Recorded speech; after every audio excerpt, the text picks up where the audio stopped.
Well, welcome to our quarterly meeting of the Darien Tv79 Advisory Committee meeting. We want to get this, have an expedited discussion because there's a baseball game on that actually I think people want to watch. So we'll call the meeting to order at 7:31. We have a quorum. Approval of the minutes that were circulated after the last meeting. Any suggested changes? Motion to approve. All in favor? You need a second. All in favor. Let's do programming, because I want Cecil on when we do the technology part. Great. Okay. I sent around a copy of the quarterly report that I presented this morning to the Board of Selectmen, and I just want to share part of that with you. If I can find the right one. I can't find it. The charts showing our Vimeo and YouTube and Facebook viewage went off the charts after the 1st of June when the discussion began about Great Island. And we covered, as I say in the report, 18 different meetings totaling 20 hours in 3 weeks. We covered everything from soup to nuts, every board, every hearing, every public hearing, every district caucus. It was all there, and people found it and they watched it, and the viewership numbers in some cases quadrupled.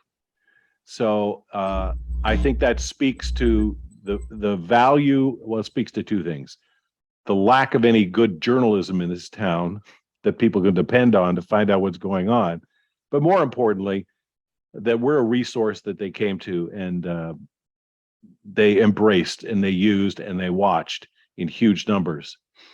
So there was one discussion that we had.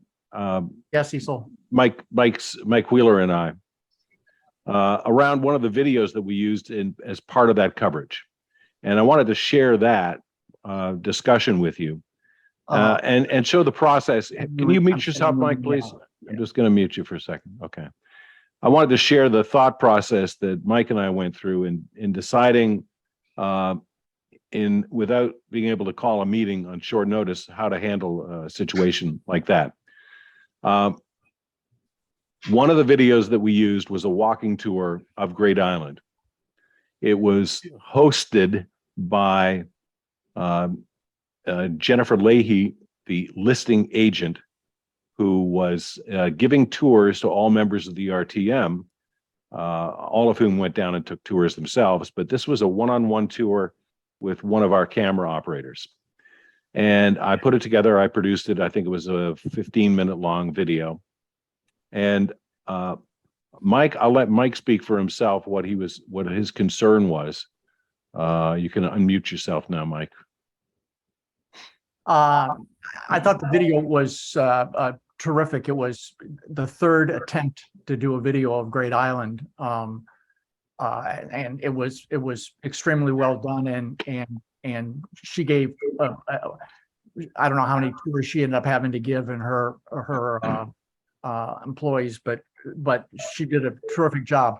I just questioned whether or not she did make a disclaimer in the middle that she lived in Darien and had a family, and she was in favor of it for her kids. But I didn't think that there was adequate disclosure that she was the sales agent and was going to be personally benefiting financially from the result of the vote on the tour that she was giving. And so I sent it to Carrie to take a look at, and you took Jim's. You had saw it the way Jim did, right?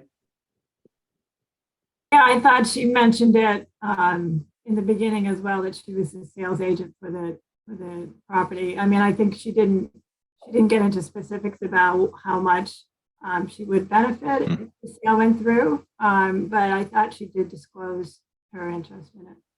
She said something to the effect that she was probably going to make less money than she could if it was sold to private developers. I also chroma keyed her every 3 to 5 minutes as Jennifer Leahy, real estate agent. I didn't want it to make it, I obviously didn't want to have it turn into a commercial, but there was nobody who knew the island better, who was accessible to us. And, that video alone got like 800 views. So there was a voracious appetite because the property is still not open to the public, even whoever, we still don't own it. There was a voracious appetite to know what the hell what is it we're buying for $103 million? And this tour it was beautiful. It was a beautiful video. It was a beautiful day. There were all kinds of technical issues. The wind was too strong. I had to sync up her audio separately from the video. It's not perfect. It's close enough for government work, but I thought it was a good video. And it was... Oh, it was an excellent video. It was an excellent video. Yeah. And she did her job. I mean, to her credit. So Great Island. At the RTM meeting, I got up and I talked about how proud I was of the entire process. I did not say I was going to vote yes or I was going to vote no. I said I was proud of the process and I was particularly proud of our staff. And I mentioned them all by name. And I thought it was important to make sure, and that's why I'm doing some social media profiles. I want people to know who these kids are that do these shoots. 3 of them are full-time students at NCC. One of them is a summer intern who came out of DHS and went off to college.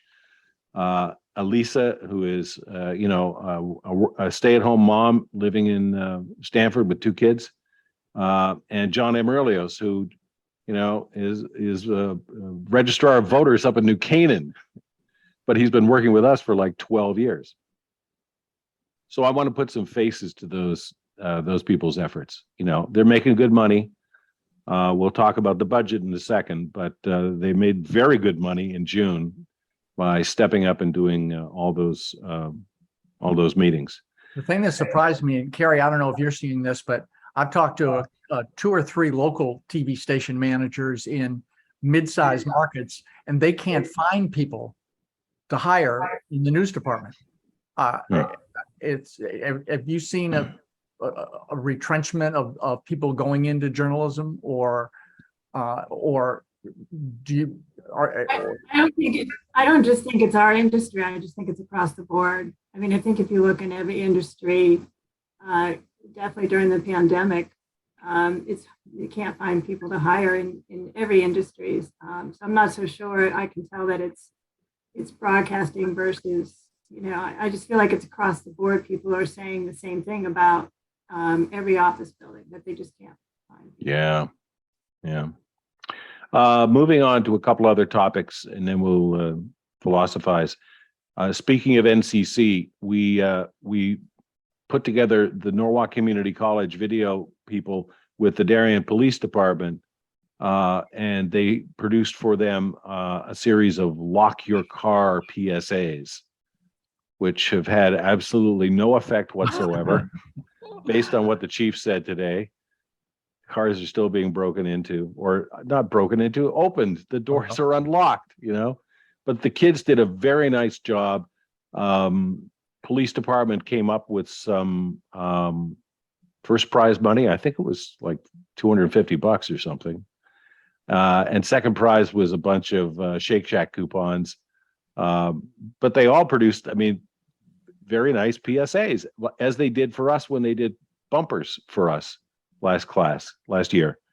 So, I'm so happy about our relationship with NCC. They've been feeding us good people. And I'll keep, tossing them work if I can. The thing that's so good about the program for those students is most journalism schools, they would do those kind of promos, and then they would go into a box and no one would see them other than the professor. And here they're getting to produce where people are actually seeing it on television in public. It's not a class project. It's a class project, but it's also getting distribution to a real television audience. That gives, And that looks good on the resume too, you know. One moral victory for the Freedom of Information Act. Great story I want to tell you. And I started telling Mike about this.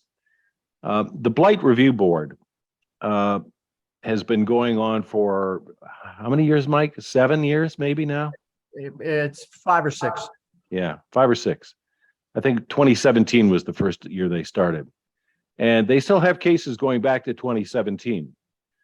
And when they talk about these cases at the Blight Review Board meetings, they do not mention the address. They don't want to embarrass people. Cool, I'm fine with that. But I found that they were passing around among the board members reports with pictures of the properties as they were discussing them. And I said to the chairman, George Riley, very affable enough lawyer, I said, George, are those pictures part of the public record? And he said, interesting question. Let me think about, we'll have to pronounce this off of Wayne Fox. But he said then, well, you know, those pictures do reside in a file in the building department, and one member of the public, if they wanted to come in, could see that file and see those pictures.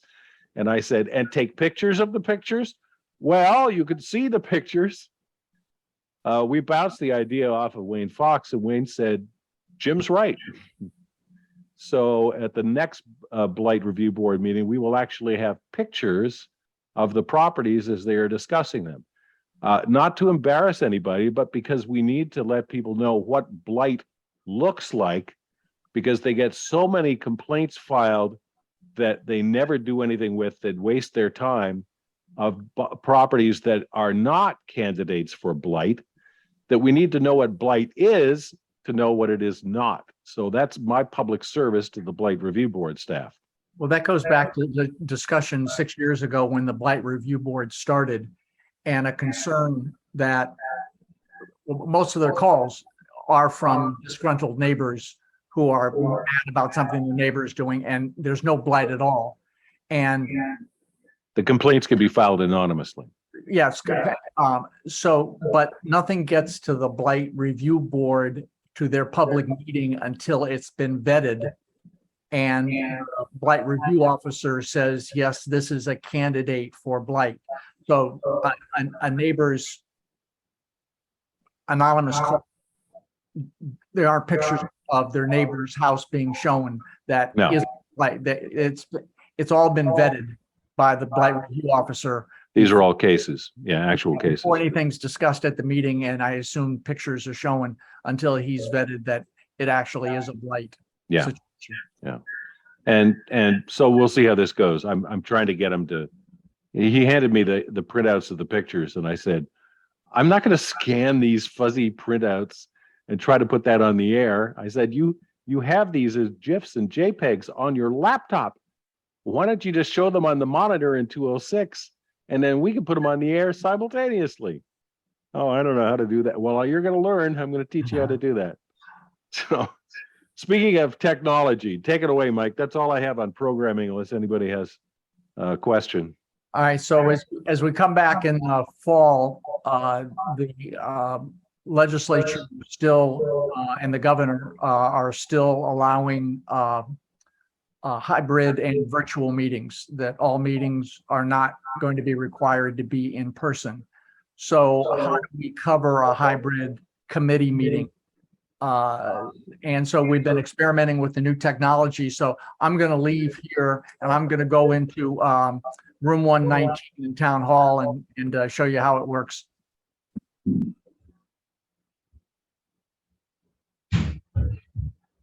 everyone see that large screen?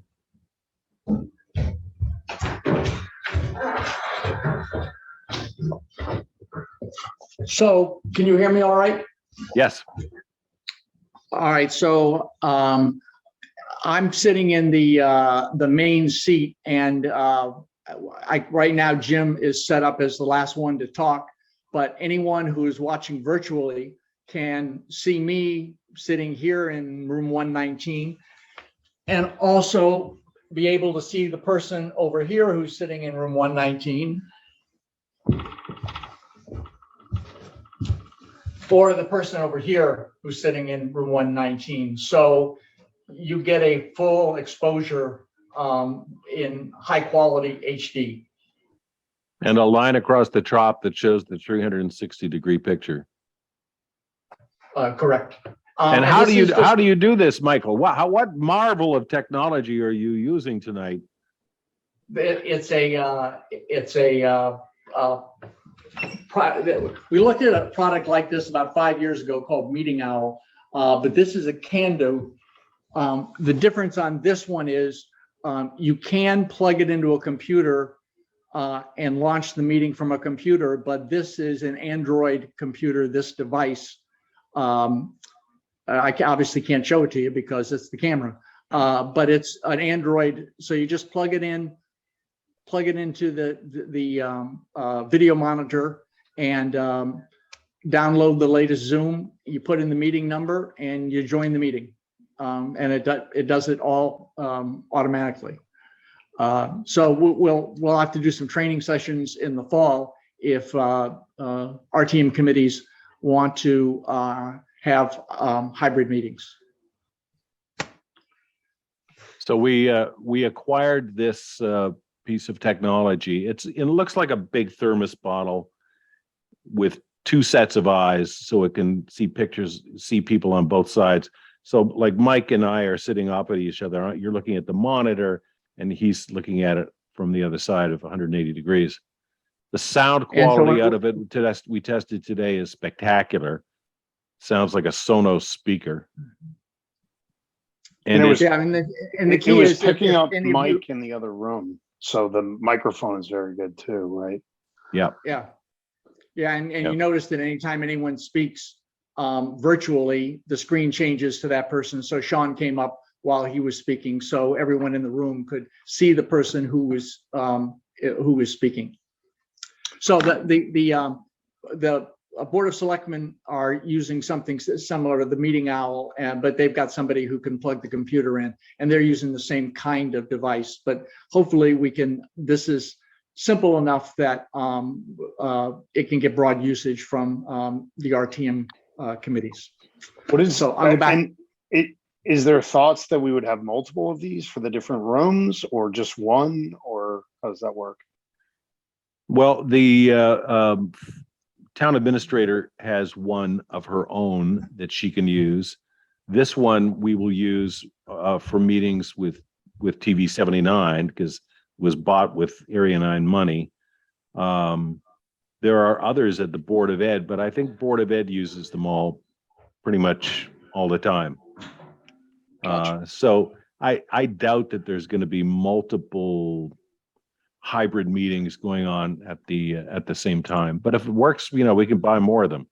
This one is the same now. It was a little more expensive. It's now the same price as the Meeting Owl, and it looks pretty good. I mean, we tested it in 206 today. We had more trouble with the monitors than with the box itself. Our monitors were too sophisticated to be able to bring up a signal, but we think we've got a solution to that. Don't we, Mike? Yes, we will. We as long as we can train people. Yeah. Budget update. One other thing on the technology update, I have to say thank you to Cecil for babysitting the folks at Castus in upgrading our software on the Castus server for the first time in maybe 2 years. We're now up on version 5. We had been running version 4. Version 4 still works, but it may go away. But now we're up to date. Everything's up to date in Kansas City. Software wise. Thank you, Cecil. Appreciate it. Budget update. Against Mike Wheeler's better advice about a year and a half ago, I said to the town, we aren't spending money like we used to because we're having too many virtual meetings. Please cut our allocation by $2,000. I wanted to look like a hero during the budget process. They were happy to do that. And we blew through our budget about the middle of May. So we should have kept that $2,000. We had no anticipation, obviously, that June June was a record month. We have never spent as much in June, given all that Great Island stuff, as we have ever before. I won't tell you the numbers, but I can tell you that even though we spent the last of our money allocated by the Board of Selectmen in mid-May, we have ample funds that we have been endowed with from Area 9 Cable Council, 4 camera operators. The Deaver and I have been squirreling away for some considerable amount of time, and we were able to draw upon those funds to see us through the fiscal year. In learning from the previous experience of trying to be the good guy in the budget process, I asked for more money than we had been getting before in the new fiscal year. And I'm anticipating we will spend as much of it as we possibly can. Board of Finance, Board of Selectmen didn't blink. They didn't ask a thing about the request. Today presenting to the Board of Selectmen, I heard nothing but kudos for everything that we are doing. So next year we'll see. We can maybe even ask for more. Wheeler and I are pretty cheap when it comes to spending our money, taxpayers' money, especially with this island thing that we got to pay for too. So we won't overspend it, but we're doing okay. And we have more money coming in the fall from Area 9. Fresh funds, right, Dave? Yes. Good. In new business, I wanted to take 2 minutes, literally, because the Great Island, which what Jim didn't mention was that there was a spontaneous applause from the RTM for Tv79 for the coverage, because as an RTM member with 5 different committees, each with a very distinctly different area to have to study in a very short time, you couldn't possibly be informed if you didn't have the ability to watch those meetings that frequently were going on simultaneously, with each covering a very different subject. So, it's gotten a lot of publicity about the problems of local journalism, and I'm not going to tell you anything you don't already know, but the 8 categories that the Medill School of Journalism has an initiative to look at new ways to try to cover local news beyond the now, if we can't sell it with circulation, can we find a rich person to underwrite it? And they did a lot of research on the 8 categories that people want from their local news organizations: schools, crime, health and the environment, infrastructure, roads, sidewalks, sewers, public services, political information, public policy initiatives affecting the community, parks and rec, planning and zoning that could impact their home value, and community celebratory events. So you look at TV79, all of these are in our sweet spot, that nothing goes uncovered. Unfortunately, artificial intelligence isn't there yet for unstructured data that we can have stories written automatically from the meetings, but hopefully in our lifetimes that will be there. And when it's structured, it's very easy to do. But it's hard when there are with the unstructured data of meetings. But we're still working on a notification project to see if we can integrate an opt-in so that someone can be notified when we post a meeting for a commission or a committee that they are particularly interested in, or a topic that commission is covering, like 7-Eleven or Great Island. You just like, on YouTube TV, you can, whenever you put a show in your DVR, you can click, you want to be notified every time there's a new episode of that show. And it increases viewership of that show because you're reminded, the content comes, we go to them, they don't come to us as much anymore. Anybody else have anything? I don't. Can I follow up on that point, Mike? Because Cecil was doing some research last year looking at metadata associated with our files. And I think we discovered that I know at least Zoom and I think GoToMeeting also offer transcriptions now downloadable after the meeting. What, And Cecil, did we ever come up with, did you ever come up with an idea on how to be able to, aside from storing all of that verbiage in addition to the video, is there a way of tapping into that by keyword?